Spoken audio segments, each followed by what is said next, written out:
Eu serei o primeiro a admitir. Sou uma das pessoas mais céticas que conheço.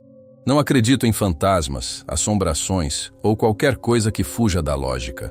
Sempre fui rápido em descartar relatos paranormais como invenções ou histórias fabricadas. Por isso ainda estou sem palavras para descrever o que aconteceu comigo há poucas semanas. Queria escrever tudo isso enquanto os detalhes ainda estão frescos na minha mente, porque, para ser sincero, ainda estou aterrorizado. Talvez, ao compartilhar isso aqui, alguém consiga me dar uma explicação racional para o que vivi, pois eu mesmo não consigo encontrar nenhuma. Espero que alguém por aí tenha a resposta. Meu amigo Bruno e a esposa dele iam viajar no fim de semana para comemorar o aniversário. Como eles têm 2 filhos pequenos e um pastor alemão enorme chamado Zeus, não costumam viajar sozinhos. Mas o Bruno não tem problemas financeiros. Ele construiu uma propriedade imensa em uma área rural isolada porque preza pela privacidade. Quando ele me contou os planos, eu me ofereci para ficar na casa cuidando dos Zeus. Eu não trabalho nos fins de semana e adoro a tranquilidade, então parecia a oportunidade perfeita. Ele encheu a despensa de comida e garantiu que eu tivesse tudo o que precisava. Era um exagero para apenas um fim de semana, mas eu não reclamei. Na sexta-feira à noite, eu e os Zeus ficamos apenas relaxando e assistindo a filmes. O Bruno me mandou uma mensagem por volta das 21 horas dizendo: "Não vá ficar com medo de estar sozinho nessa casa imensa, ela fica bem sinistra à noite." Eu respondi apenas com risadas e disse para ele aproveitar a viagem. Como eu disse, sou muito cético e não sinto medo de casas vazias ou do isolamento. Eu sei que qualquer coisa pode acontecer, então simplesmente não me assusto fácil. Fomos dormir por volta da 1h da manhã no quarto de hóspedes. O Zeus deitou ao meu lado e tudo parecia perfeitamente normal e silencioso naquele momento inicial. Exatamente às 3h21 da madrugada, acordei com um barulho ensurdecedor vindo do andar de baixo. Era o Zeus latindo de um jeito vicioso, um som que realmente me deu um susto. Desci as escadas rapidamente e o som não parava nem por um segundo. Encontrei o cachorro na cozinha, parado em frente à porta que levava para a parte de baixo da casa. Todos os pelos das costas dele estavam arrepiados e ele parecia incrivelmente assustado com algo. Tentei acalmá-lo e chamá-lo, mas ele ignorava meus comandos e continuava fixado na porta. Quando toquei na maçaneta, ele entrou em um estado de pânico total, correndo de um lado para o outro. Pensei imediatamente na possibilidade de um invasor no andar inferior. Embora o Bruno tenha equipamentos de segurança de última geração que dificultam qualquer entrada, eu não queria arriscar. Peguei uma faca grande na cozinha e abri a porta. O Zeus correu até o batente, mas se recusou a entrar. Ele ficou apenas rosnando com os pelos eriçados. Acendi as luzes e desci os degraus fazendo barulho, fingindo ser muito mais corajoso do que eu era de verdade. Eu gritei para qualquer um que estivesse lá, mas não ouvi resposta. O cachorro continuava imóvel no topo da escada, observando o escuro com uma agressividade que eu nunca tinha visto nele antes. Vasculhei cada canto daquela área, olhei em armários, atrás de móveis e até no banheiro que havia lá. Não encontrei nenhum intruso ou fantasma maligno. A única coisa que notei foi o quão absurdamente gelado estava aquele lugar. Eu já estive lá muitas vezes e sei que nunca fica tão frio, mesmo no inverno mais rigoroso. No entanto, decidi que um frio inexplicável não era motivo para fugir. Passei o resto da madrugada na sala de estar e o cachorro finalmente se acalmou e dormiu. No dia seguinte, o Zeus estava normal, e quando voltei ao porão à tarde, a temperatura estava perfeita, igual ao resto da casa. Não pensei mais nisso e segui meu dia. Naquela noite, decidi ficar no sofá caso o Zeus tivesse outro surto com a porta. Acabei dormindo, mas fui acordado quase no mesmo horário pelo cachorro latindo como se a casa estivesse pegando fogo. Fui até a cozinha e tentei fazê-lo parar, mas ele estava ainda mais errático do que na noite anterior. Eu sabia que não havia nada lá embaixo, então tentei dizer que estava tudo bem. Foi quando o bizarro aconteceu. Ao tocar na maçaneta, o Zeus parou de latir e começou a chorar e ganir. Era um som estranho e de puro terror. Quando soltei o trinco, ele voltou a latir furiosamente. Eu estava irritado e confuso com aquela mudança repentina Abri a porta e desci sozinho, pois o Zeus se recusava a me seguir e continuava chorando no topo da escada. Estava extremamente gelado novamente, exatamente como na noite anterior. Mas dessa vez havia um cheiro insuportável de podridão que eu não conseguia descrever. O mais estranho foi ver que alguns quadros da família na parede tinham sido derrubados e as banquetas do bar estavam jogadas no chão. Fora isso, nada mais estava destruído. Coloquei tudo no lugar e saí dali rápido, pois o cheiro era sufocante. O cachorro continuou latindo por mais meia hora até que finalmente se acalmou e dormimos. Eu não conseguia entender a origem daquele odor. De manhã, voltei lá para investigar o cheiro, mas ele tinha sumido sem deixar rastros. O mais incrível é que o Zeus me seguiu dessa vez, feliz e sem nenhuma preocupação, como se o terror das noites anteriores nunca tivesse existido. Eu estava perplexo. O Bruno chegou de madrugada e o cachorro ficou radiante ao vê-lo. Contei em detalhes tudo o que tinha acontecido. Eu esperava que ele risse da minha cara, mas ele nem sequer sorriu. Ele me revelou que, quando o Zeus era filhote, tinha esses surtos de latidos constantes naquela porta. Ele tinha parado há anos e o Bruno acabou esquecendo, mas agora ele parecia muito mais assustado do que eu. Já se passaram 2 semanas e eu não paro de pensar nisso. O Bruno diz que o cachorro está normal e não teve mais episódios com a porta. Tentei pesquisar explicações lógicas, mas nada faz sentido quando somo todos os fatos.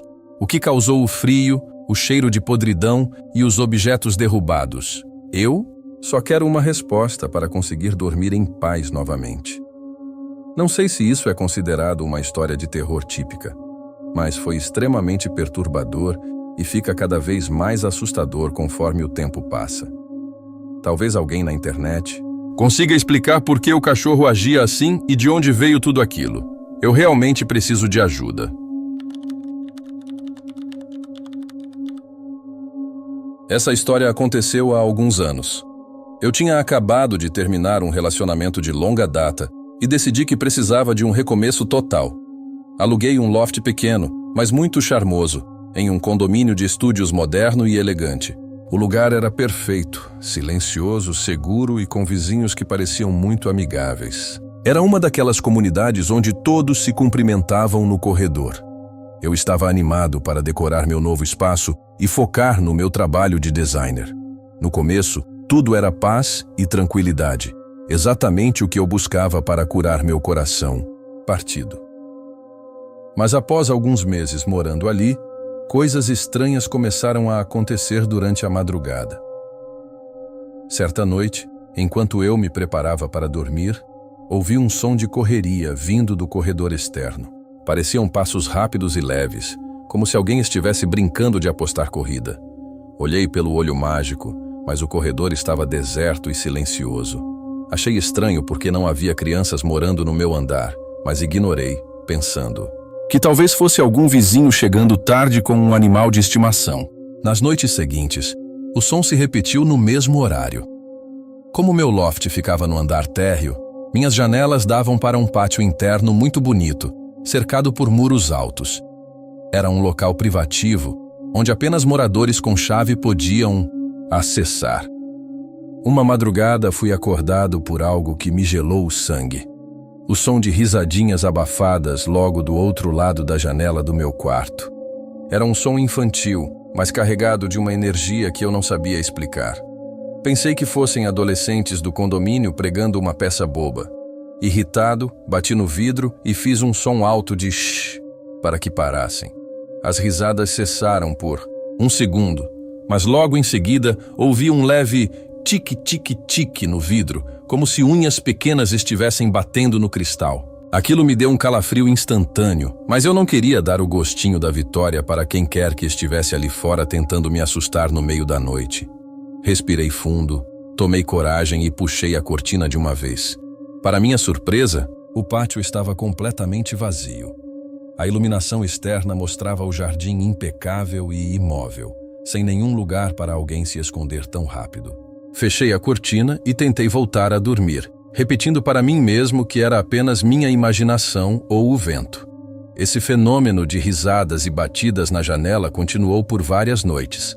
Decidi aplicar a técnica que uso com meus sobrinhos: ignorar completamente. Eu pensava que, se parasse de reagir, a brincadeira perderia a graça e eles me deixariam em paz de uma vez por todas. 2 dias depois, recebi um e-mail urgente da síndica do condomínio pedindo que eu passasse na administração assim que saísse do trabalho. Ela parecia tensa na mensagem. Passei o dia todo preocupado, achando que talvez houvesse algum problema com o meu aluguel ou alguma regra que eu tivesse quebrado sem saber. Quando cheguei lá, ela me pediu para entrar e trancar a porta da sala. Um segurança estava sentado ao lado dela, com uma expressão muito séria. Eles me disseram que, enquanto revisavam as imagens das câmeras de segurança do corredor, tinham visto algo que eu precisava presenciar com meus próprios olhos. A síndica deu o play no vídeo. A gravação era da noite anterior, por volta das 2 da manhã. Eu vi a porta do meu loft no monitor. De repente, 2 figuras pequenas, usando capas de chuva com capuz, surgiram no corredor e pararam exatamente em frente à minha porta. Elas pareciam ter uns 10 ou 12 anos, mas o que me aterrorizou foi o comportamento delas.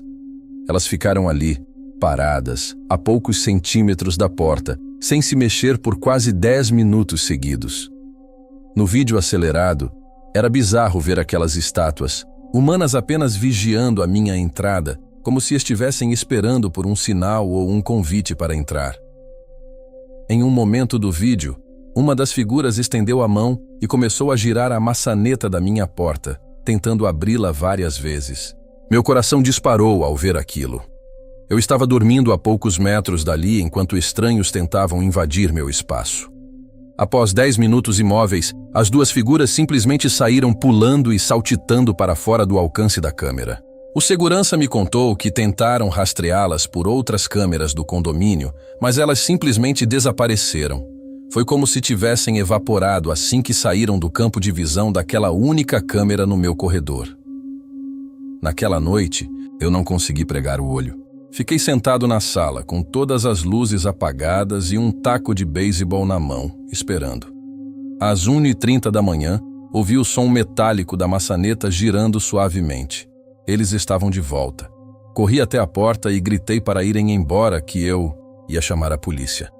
Foi então que ouvi uma voz infantil, um sussurro vindo do corredor. "Papai, chegamos. Abre a porta e deixa a gente entrar." Fiquei paralisado. Eu não tenho filhos.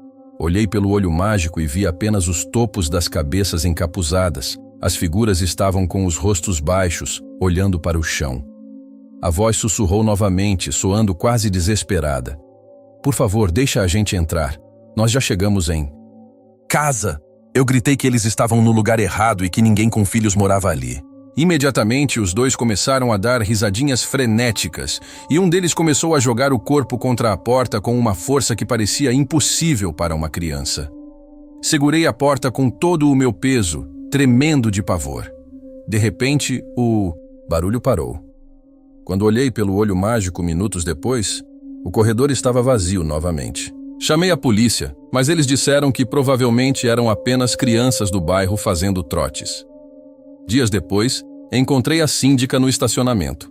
Ela me contou, em voz baixa, que a moradora anterior daquele loft era uma mulher muito estranha que tinha passado por uma tragédia horrível envolvendo seus 2 filhos. Ela não deu detalhes por questões de privacidade, mas disse uma frase que nunca esqueci. Aquilo não foi um trote. O que mais me assombra até hoje é que não havia como crianças entrarem no prédio sem chave. E não havia crianças morando ali. Já mudei de endereço faz tempo, mas ainda sinto um calafrio toda vez que ouço risadas infantis no corredor de qualquer lugar onde eu esteja. O que vou compartilhar aconteceu há cerca de 10 anos. É, sem dúvida, uma das coisas mais aterrorizantes que já vivi e parei de contar para as pessoas, porque a maioria diz que estou mentindo ou exagerando. Foi meu marido quem me incentivou a colocar isso no papel e compartilhar. Ele acredita que talvez alguém tenha passado por algo parecido e possa entender o meu trauma. Naquela época, eu trabalhava em um escritório de arquitetura focada em crescer na carreira, mas a rotina exaustiva estava me desgastando. Eu vivia no automático, entre plantas e reuniões, até que um detalhe minúsculo e vibrante mudou tudo e transformou minha paz em um pesadelo constante. Uma tarde, ao sair do escritório, notei algo rosa neon pendurado na maçaneta do meu carro. Era um post-it com uma mensagem escrita à mão. Você é especial e espero que tenha um dia incrível. Tinha até um adesivo de carinha feliz colado no canto. Achei gentil e aquilo me fez sorrir.